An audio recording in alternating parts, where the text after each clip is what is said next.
하나님 말씀 역대하 12장 1절에서 16절까지 말씀입니다. 구약 성경, 우리가 매일 성경을 함께 묵상하며 우리 말씀이 연결되도록 매일 성경 본문으로 계속 강해하며 설교합니다. 역대하 12장 1절에서 16절까지 제가 가지고 있는 성경은 670페이지로 나와 있습니다. 똑같지는 않겠지만 참고하시기 바랍니다. 찾으신 줄 알고 제가 받드리겠습니다. 역대하 12장입니다. 르호보암의 나라가 견고하고 세력이 강해지매 그가 여호와의 율법을 버리니 온 이스라엘이 본받은지라. 그들이 여호와께 범죄하였으므로 르호보암 왕 제5년에 애굽 왕 시삭이 예루살렘을 치러 올라오니 그에게 병거가 1200대요 마병이 6만 명이며 애굽에서 그와 함께 온 백성 리비아와 숫과 구스 사람이 헤아릴 수 없이 많더라. 시삭이 여호와의 견고한 성읍들을 빼앗고 유다의 견고한 성읍들을 빼앗고 예루살렘에 이르니 그때 유다 방백들이 시삭의 일로 예루살렘에 모였는지라. 선지자 스마야가 르호보암과 방백들에게 나와 이르되 여호와께서 이같이 말씀하시기를 너희가 나를 버렸으므로 나도 너희를 버려 시삭의 손에 넘겨노라 하셨다 한지라. 이에 이스라엘 방백들과 왕이 스스로 겸비하여 이르되 여호와는 의로우시다 하매 여호와께서 그들이 스스로 겸비함을 보신지라. 여호와의 말씀이 스마야에게 임하여 이르시되 그들이 스스로 겸비하였으니 내가 멸하지 아니하고 저희를 조금 구원하여 나의 노를 시삭의 손을 통하여 예루살렘에 쏟지 아니하리라. 그러나 그들이 시삭의 종이 되어 나를 섬기는 것과 세상 나라들을 섬기는 것이 어떠한지 알게 되리라 하셨더라. 애굽 왕 시삭이 올라와서 예루살렘을 치고 여호와의 전 보물과 왕궁의 보물을 모두 빼앗고 솔로몬이 만든 금 방패도 빼앗은지라. 르호보암 왕이 그 대신에 노스로 방패를 만들어 국문을 지키는 경호 책임자들의 손에 맡김에 왕이 여호와의 전에 들어갈 때마다 경호하는 자가 그 방패를 들고 갔다가 경호실로 도로 가져갔더라. 르호보암이 스스로 겸비하였고 유다의 선한 일도 있으므로 여호와께서 노를 돌이키사 다 멸하지 아니하셨더라. 르호보암 왕은 예루살렘에서 스스로 세력을 굳게 하여 다스리니라.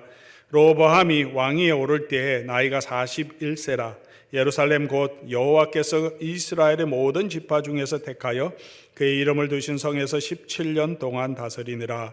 르호보암의 어머니의 이름은 나아마요 암몬 여인이더라. 르호보암이 악을 행하였으니 이는 그가 여호와를 구하는 마음을 굳게 하지 아니함이었더라. 르호보암이 처음부터 끝까지의 행적은 선지자 스마야와 선견자 이도의 족보책에 기록되지 아니하였느냐. 르호보암과 여로보암 사이에 항상 전쟁이 있으니라. 르호보암이 그의 조상들과 함께 누움에 다윗성에 장사되고 그의 아들 아비야가 그를 대신하여 왕이 되니라. 아멘.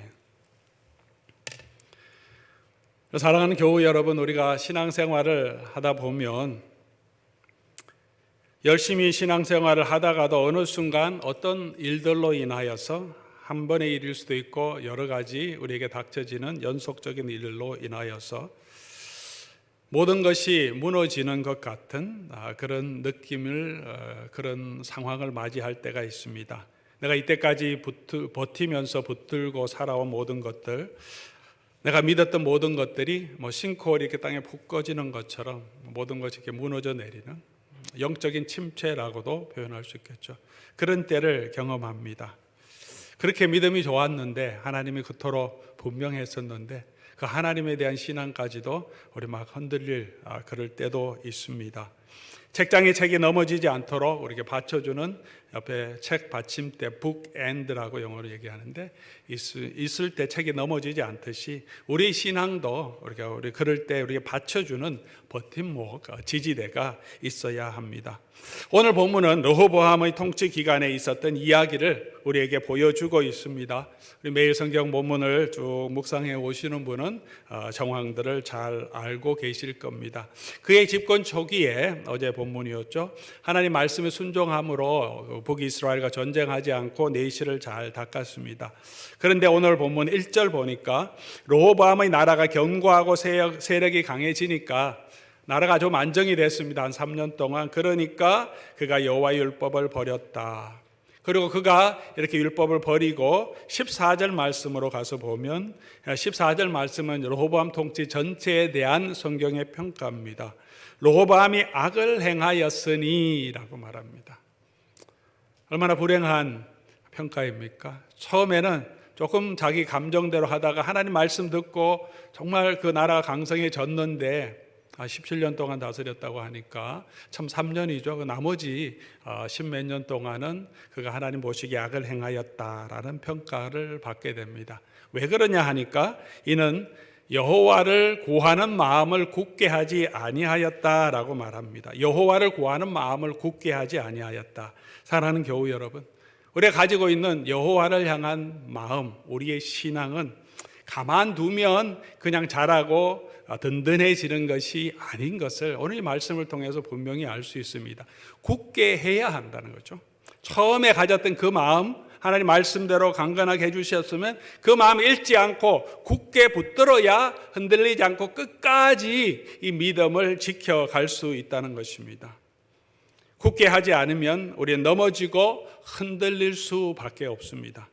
르호보암이 특별히 악한 사람이 아니라 우리가 그런 사람이라는 것을 우리가 알아야 합니다. 우리가 이렇게 흔들리는 것은 이 세상에 여러 가지 끊임없는 유혹들이 우리에게 있습니다. 그리고 때로는 우리가 당하는 여러 가지 고난과 어려움 때문에 우리가 낙심하고 지치고 힘들어 흔들리기도 합니다.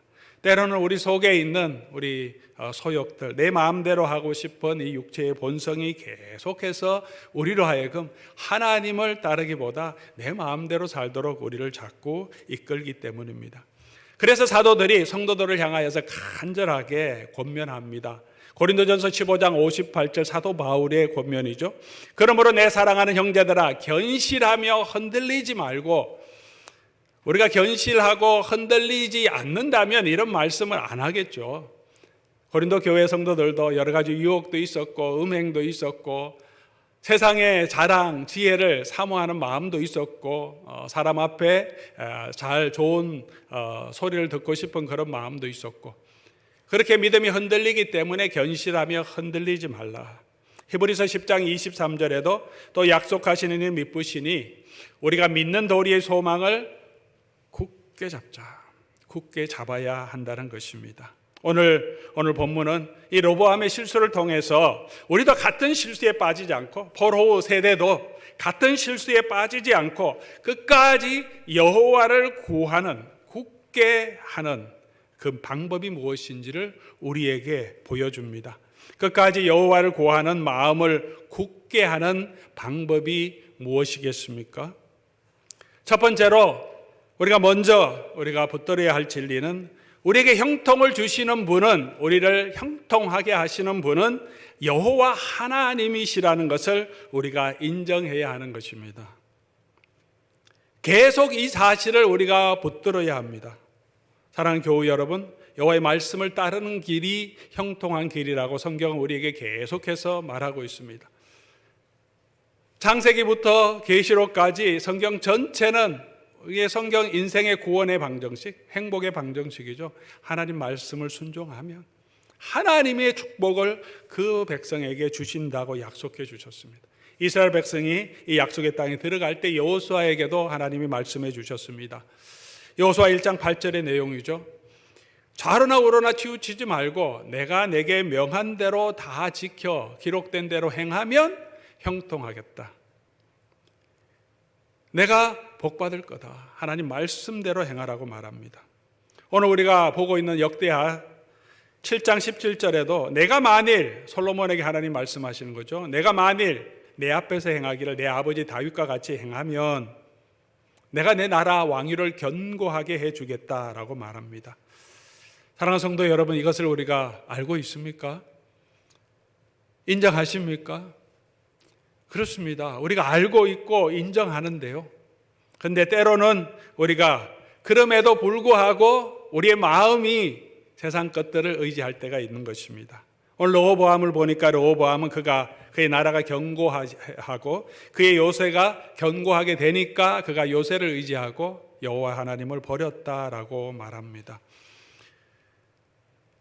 역대하 11장 5절부터 12절까지 어제 본문에 나온 내용이죠. 한 3년 동안은 아주 열심히 국방을 튼튼히 하고 군량미도 비축하고 군대도 정돈하고 무기도 잘 만들어서 그의 나라가 견고해졌습니다. 잘한 것입니다. 잘했고 그래서 그의 그 잘한 일에 대한 성과를 지금 맛보는 거죠. 12장 1절 그의 나라가 견고해졌는데, 그러니까 견고해지고 안정이 되니까 어려울 때는 우리가 하나님밖에 없습니다 그렇게 하지만, 안정이 되니까 어떻게 합니까? 이제 이것들이 있으면 우리 나라를 지킬 수 있겠네. 내가 국방도 튼튼히 했고 요새도 다 만들어 놓았고 군량미도 충분하고, 그리고 솔로몬의 그 성전 안에, 그리고 이 르호보암의 왕궁 안에 재물도 얼마나 많습니까? 다윗, 솔로몬 때 모았던 그 엄청난 재물들이 예나 지금이나 전쟁은 국방력이고 경제력인데 엄청난 보물이 있습니다. 그러니까 마음이 여호와를 떠났습니다. 그러나 우리가 기억해야 할 것이 분명히 있습니다. 오늘 이 메시지를, 이 말씀을 통하여서 우리 하나님의 공동체에 역대기 저자는 주려고 하는 거죠. 5절 말씀 보니까 여호와께서 이같이 말씀하시기를 너희가 나를 버렸으므로 나도 너희를 버려 시삭의 손에 넘겼노라.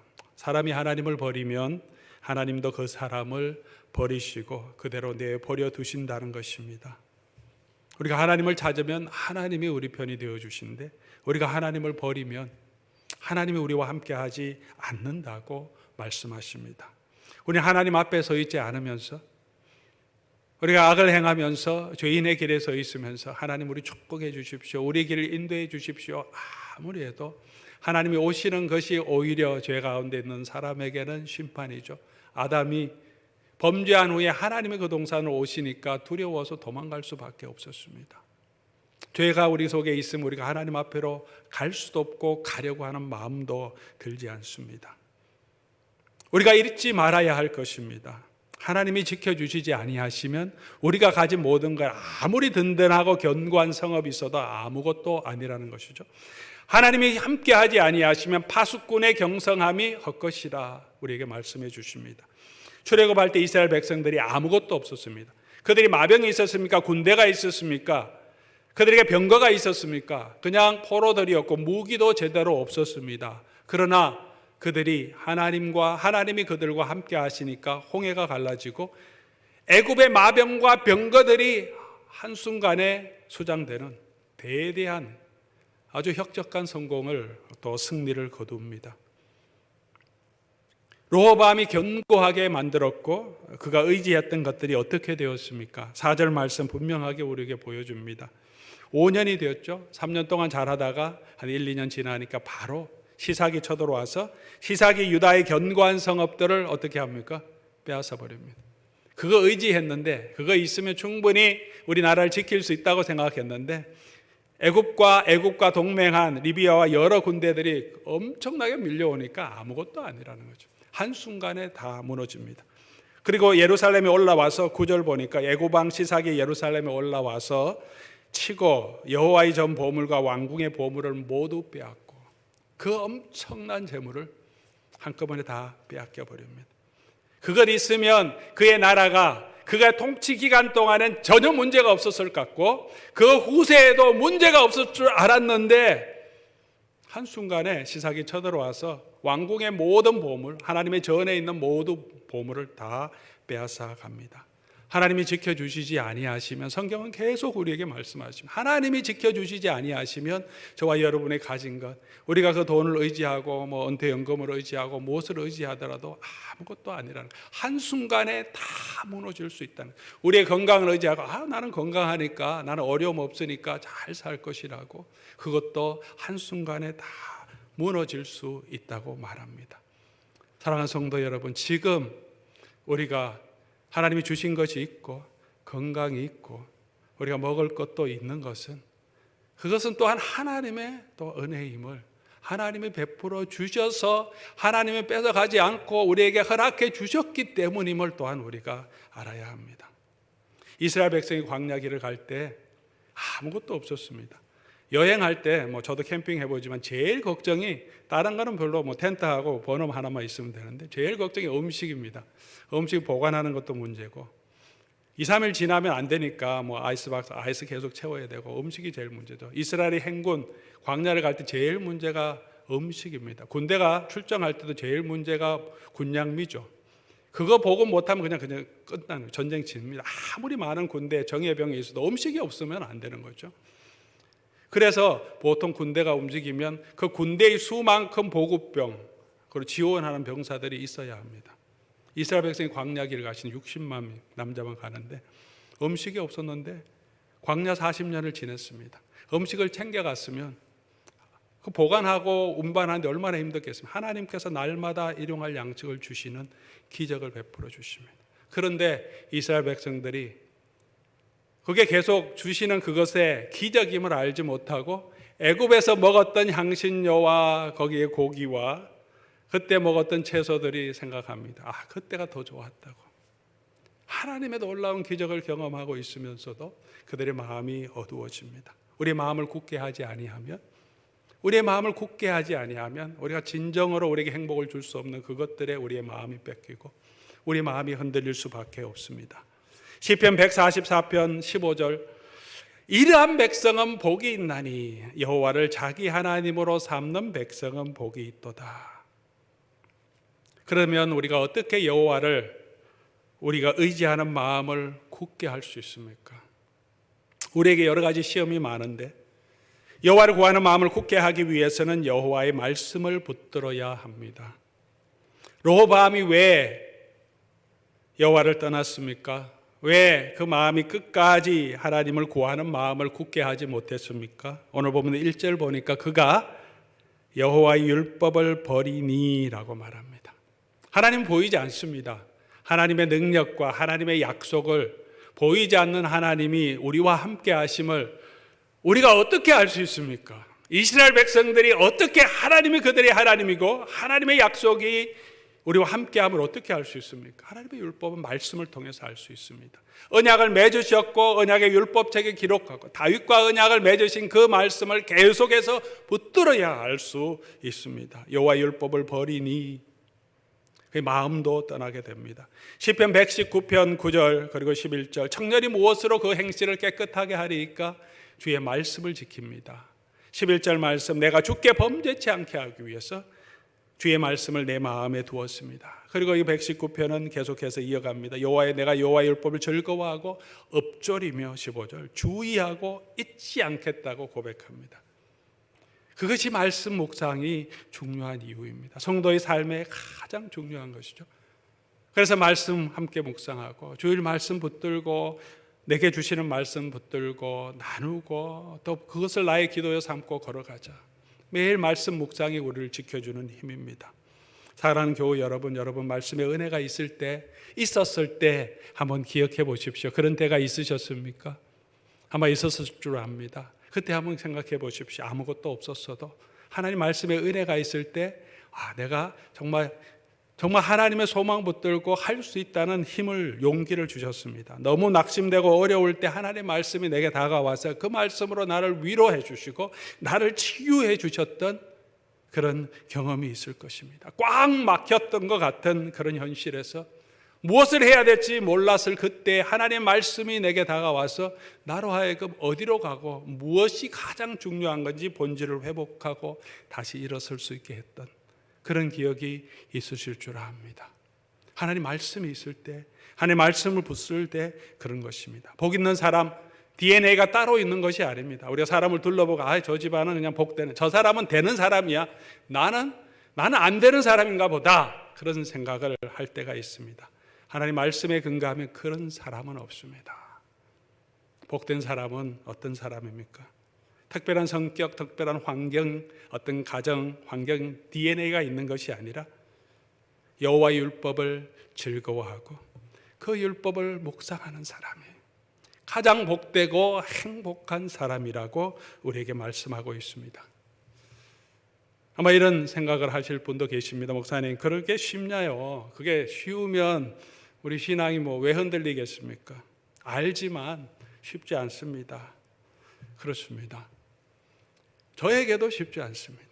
하나님만 바라보고 하나님이 내 축복의 근원이시라는 것을 믿고 세상 것 의지하지 않고 내 노하우 의지하지 않고 지식 의지 않고 가는 거 쉽지 않습니다. 르호보암에게도 쉽지 않았으니까 넘어진 거죠. 우리가 쉽지 않아요. 그래서 굳게 해야 합니다. 그래서 오늘도 우리가 하나님 말씀 붙들어야 합니다. 말씀 앞으로 나아가야 하죠. 말씀을 통해서 우리 하나님 만나지 않으면, 말씀의 약속을 붙들지 않으면 내가 오늘도 넘어질 수밖에 없습니다. 사랑하는 우리 교우 여러분, 그렇게 여호와께서 그 말씀, 여호와께서 내게 형통하게 하시는 분임을 알고 그분을 의지하는, 계속해서 하나님 말씀으로 그의 약속을 붙들고 걸어가는 저와 여러분 될 수 있기를 바랍니다. 두 번째로 우리가 생각해 보아야 할 우리 믿음의 집중목은, 여호와 하나님의 백성이 여호와를 구하는 마음을 이렇게 굳게 하기 위해서, 말씀을 굳게 붙들기 위해서는 그들에게 하나님을 경외하는 왕이 있어야 한다는 것입니다. 왕이 문제였습니다. 1절 말씀 보니까 왕이 율법을 버리니까 온 백성이 본받았더라 라고 말합니다. 이스라엘 열왕기의 역사는 항상 그렇게 진행됩니다. 좋은 왕이 있으면 다윗과 솔로몬이 하나님을 따르니까 그 백성이 하나님을 따릅니다. 르호보암 왕이 세워지니까 르호보암 때에 르호보암이 율법을 버리니 온 백성이 율법을 버립니다. 그 백성이 하나님을 떠나는 것은 여호와를 경외하는 왕이 없기 때문입니다. 사사기에서도 그 말씀을 하시죠. 21장 25절 마지막 결론으로 말합니다. 그때 이스라엘의 왕이 없으므로 사람들이 각기 자기 소견에 옳은 대로 행했더라. 그러므로 하나님의 백성과 나라가 견고하게 되기 위해서는 다윗과 같은 왕이 그 백성에게 필요합니다. 정직한 왕이 필요합니다. 우리에게 그런 왕이 필요합니다. 역대하 7장 17절 말씀이죠. 다윗과 같이 행하면 형통하겠다. 그런 형통하게 다윗과 같은 사람이 있으면 그 백성도 따라가게 됩니다. 하나님의 백성의 원리입니다. 오늘 교회의 문제도 마찬가지일 것입니다. 여러 가지 우리가 오늘 교회의 문제, 도덕성의 문제, 교회의 본질의 문제를 보고 안타까워합니다. 성도들의 문제가 아니라 가장 중요한 것은 목사들의 문제일 것입니다. 저는 그렇게 생각합니다. 목사가 돈을 사랑하지 않는데 성도들이 돈을 사랑하겠습니까? 돈을 사랑하더라도 함부로 대놓고 얘기하지 못하겠죠. 목사가 명예와 성공을 사랑하지 않는데 성도들이 세상의 명예, 성공을 추구하며 살겠습니까? 얼마나 목사들이 교회 성공, 목회 성공, 명예를 찾습니까? 얼마나 많은 목사님들이 박사학위가 못 필요해요. 저도 박사가 가지고 있지만 여러 가지 신학교가 박사 5만 박사를 다 만들어서 쉽게 박사할 수 있는 그런 과정들을, 불법은 아니지만, 그래서 무슨 박사라고 하는 명예를, 그게 목회하는데 무슨 큰 도움이 됩니까? 그냥 열심히 공부하고 지속적으로 하나님의 말씀 연구해 나가는 것이 필요하지만 꼭 하기가 필요해서 목회를 잘할 수 있는 것도 아닌데, 우리가 얼마나 그런 것들을 좋아하는지 모릅니다. 죄송합니다. 그렇습니다. 목사가 바로 선다면, 아마 이 로뎀교회 성도님들이 말씀의 은혜를 제대로 알지 못한다면 저의 책임이겠죠. 제가 정말 하나님의 말씀에 은혜를 알고 정말 하나님 말씀을 두려워하고 하나님 말씀대로 어떠한 경우에도 말씀에 순종하기 위해서 내 자신을 쳐서 복종시키는 그런 모습이 보인다면, 여러분이 어떻게 함부로 이렇게 합시다 저렇게 합시다 말씀 벗어난 일을 제시하겠습니까? 제가 타협하고 또 형편 따라 하는 것이 보이니까 이런 얘기도 하고 저런 얘기도 할 수 있겠죠. 저희 책임이겠죠. 가정도 마찬가지가 아닙니까? 우리 가정을 생각하면 늘 우리 자녀를 생각하면 안타까운 마음들이 많이 있습니다. 많은 청소년을 다루는 사역자들은 비행 청소년이 있는 게 아니라 비행 부모가 있다, 그런 말을 합니다. 이해는 되는데 들을 때마다 참 마음이 우리가 아프죠.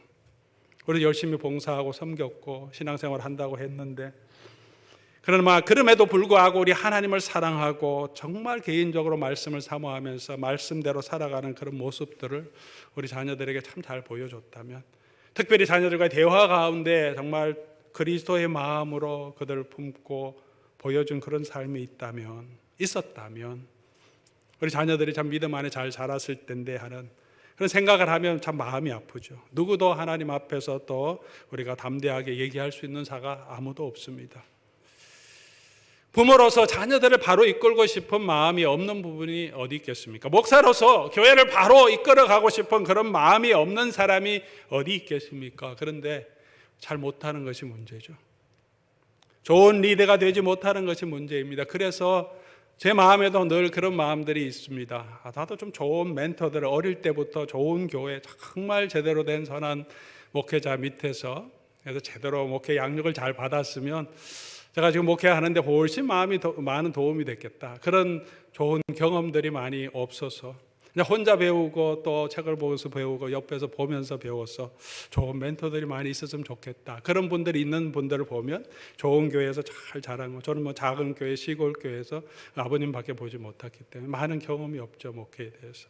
부족함이 많이 있는 것을 느낍니다. 조금 멘토 있으면 좋겠다. 여전히 그렇게 주변에 좋은 우리 선배들도 있긴 하지만 그런 멘토가 있으면 좋겠다 하는 생각들이 늘 있습니다. 아마 여러분도 마찬가지일 겁니다. 우리 자녀의 부모로서 우리 아버지가 믿음 안에서 어떻게 사는 건지 어떻게 자녀를 키우는 걸 좀 보여주셨으면, 믿음의 가정에서 내가 그렇게 잘 자랐으면 우리가 정말 아마 저와 여러분들이 정말 좋은 부모로서 잘 할 수 있었을 거다. 우리 아버지가 이렇게 해줬으니 나도 아이에게 이렇게 해야지. 근데 우리가 배운 것, 본 것이 없지 않습니까? 우리 부모님 세대에 믿음은 있었더라도 아주 정말 믿음이 좋은 몇 분 빼고는요. 그렇다고 할지라도 우리의 믿음이 너무 유교적인 디보션에 많이 중심이 되어서 아이들과 소통하고 대화하고 다루는 그 부분에 너무나 약했지 않습니까? 그러나 대부분은 믿지 않는 부모님들, 하나님 잘 알지 못하는 부모님들, 가부장적인 아버지 밑에서 우리도 어뷰즈를 당하고 무엇이 참 아버지 상인지 모르고 자랐는데 잘해보고 싶은데 내 아이 키우고 생활하기도 힘들어서 어떻게 해야 되는지 잘 모르는데 시간이 그냥 훅 지나가 버린 그런 우리의 모습을 보면서 우리가 어떨 때는 참 그런 성도님들과 대화하다 보면 그런 마음을, 아쉬움을 표할 때가 많습니다. 너무 잘 몰랐다 그때는. 그럴 수밖에 없죠. 우리가 많이 본 것이 없기 때문에. 다윗도 같은 마음이었지 않을까, 저는 다윗을 보면서 그렇게 생각합니다. 다윗에게 정말 좋은 멘토가 있었을까, 리더가 있었을까, 그는 어떻게 하나님을 경외하는 정직하게 행하는 사람이 되었을까. 사무엘이 있었죠. 사무엘이 안수하고 기름 부었습니다. 그런데 우리 사무엘 상하를 보면 그렇게 하고는 사무엘은 그냥 은둔한 선지자로 기도하며 살았습니다. 사울에게 사무엘은 정말 멘토였죠. 그를 세우고 늘 찾아왔고 경고하기도 하고 책망하기도 했습니다. 그러나 사무엘의 말을 잘 안 들었죠. 다윗은 그런 사무엘을 기대했겠지만 사무엘은 더 이상 세상 정세에 별로 관여하지 않았습니다. 그에게 누가 멘토가 되어줄 수 있었겠습니까? 그를 그 어려운 가운데서 붙들어준 사람이 누구였겠습니까? 시편 23편 1절에 이렇게 고백합니다. 여호와는 나의 목자시네. 사랑하는 성도 여러분, 우리 아버지는, 좋은 믿음의 아버지는 없었어도, 어머니는 없었어도, 좋은 신앙의 멘토는 내가 보지 못할 수 있어도 저와 여러분에게 여전히 소망이 있습니다. 우리 목자 대신 예수님이 계시기 때문입니다. 다윗은 그렇게 여호와를 목자로 삼고 살았습니다. 우리는 너무나 어리석어서 우리 눈에 보이는 것을 의지하는 자이기 때문에 하나님께서 이스라엘의 왕에게 그 백성을 맡기지 않고 내가 친히 너희의 목자가 되어서 내가 너희를 다시 모으고 너희의 영광을 회복시켜 주겠다고 약속하시고는 당신의 아들을 이 땅에 보내주셨어요. 우리 선한 목자가 되게 해주셨습니다. 어리석은 우리로 하여금 보게 하시고 하나님이 어떤 분이신지 예수 그리스도를 통해서 보게 하시고, 그리고 그가 참 목자 되신 것을 알고 따르게 예수님을 보이게 육신을 입고 이 땅에 보내주셨습니다. 우리는 보이는 것이 없다고 말할 때가 많습니다. 내 눈에 보이는 것이 없어서 세상이 더 좋아 보일 때가 있습니다. 보이는 것이 왜 없습니까? 우리는 분명하게 예수 그리스도의 모습을 알고 있습니다. 그의 생애가 기록되어 있고 그가 어떤 분이신지 우리에게 보여주셨습니다. 그 일생을 통해서 십자가를 통하여서 지금도 여전히 그의 성령 안에서 우리에게 보여주십니다. 우리는 볼 수 있고 하나님의 영광을 볼 수 있고 약속을 볼 수 있고 우리를 이끌어 가시는 우리의 목자 되신 하나님을 볼 수 있습니다. 예수님께서 저와 여러분을 이끌어 가고 계십니다. 여전히 예수 그리스도를 우리 왕으로 모실 때 우리에게는 소망이 있습니다. 우리 부모는 없어도 신앙의 멘토는 없어 예수님이 계시기 때문입니다. 부족하지만 좋은 우리 목회 멘토는 없어도 그래도 예수님 계시기 때문에 예수님 보고 예수님 하신 일 보고 예수님 말씀 보고 그 예수님 닮아가기 위해서 그래도 애써 가고 그렇게 하려고 노력하고 있습니다. 그것이 저를 지탱하는 유일한 힘이라고 말씀드릴 수 있습니다. 가정에도 마찬가지죠. 우리가 우리 자녀들에게 이제 보여줄 게 뭐가 있겠습니까?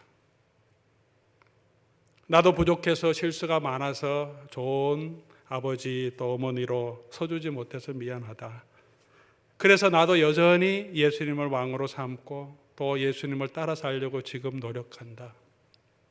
너희도 그렇게 예수님 목자로 삼고 따라가면 좋겠다. 그렇게 우리가 나눌 수 있을 줄 압니다. 요한복음 10장 27절 말씀 보니까 내 양은 내 음성을 들으며 나는 그들을 알며 그들은 나를 따르리니.